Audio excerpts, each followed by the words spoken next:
سلامونه قدرمنو ډېر څلوېښت کاله مخکې زما خو ښه په یاد دي، ګوره ستاسو په یاد دي که به نه په یاد. کلاوې به وې خو دروازې یې نه درلودلې. کله به یو میلمه رالی، مسافر به رالی، کور کوټې ته به ننوتی. کله به میلمه د کلا نسه داخل سو نو که به پیغله وله که به ښځه وله، چا به الکاکا سړی مسې، چا به الماما سړی مسې. میلمه به ولاړی، په خونه کې به ډوډۍ وخوړله، خپل مشکل مسله به بیان کړي یا بې شپه وکړه، مسافر به یا به ولاړی. خیر و خیرت و هېڅ مشکل نه و، هېڅ مسله نه. د پښتنو ډېر ښه ژوند و، ډېر ښه خویونه یې وو.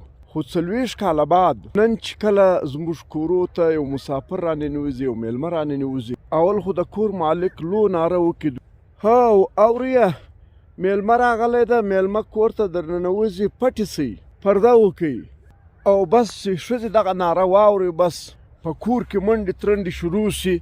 څوک تر پردې لاندې پټېږي، څوک د دروازې شاته پټېږي، څوک شا وګرځوي، په ځان باندې ټکری پړونی واچوي، پټه سي. یو دی حال په کور کې جوړ سو، ته چې وایې لیونی سپی راننباسي، ته چې وایې کور ته یو انسان نه راننباسي، ته چې وایې شیطان راننباسي چې د یوه قانون هم تابع نه وي، نه پښتونولي ته تابع وي، نه مسلماني ته تابع وي، او نه انسانیت ته تابع وي. د پښتنو هغه پخوانی 40 کلن چې کوم دستور و، کړه وړو، ناسه ولاړه وه، هغه له منځه مکمله تللي. نن پښتانه یو بل ته مشکوکه دي، نن هر پښتون بل پښتون دښمن ګڼي. دا د دې قام د دښمنانو چالو چې پښتانه یو بل ته بې اعتماده کړل. نن یو پښتون په بل پښتانه اعتبار نه کوي، هغه پخوانی دود و دستور له منځه تللی دی. نو زه قدرمنو دا وایم چې پښتون مکمل یو قانون دی، دستور دی. پښتون د مینې نوم دی.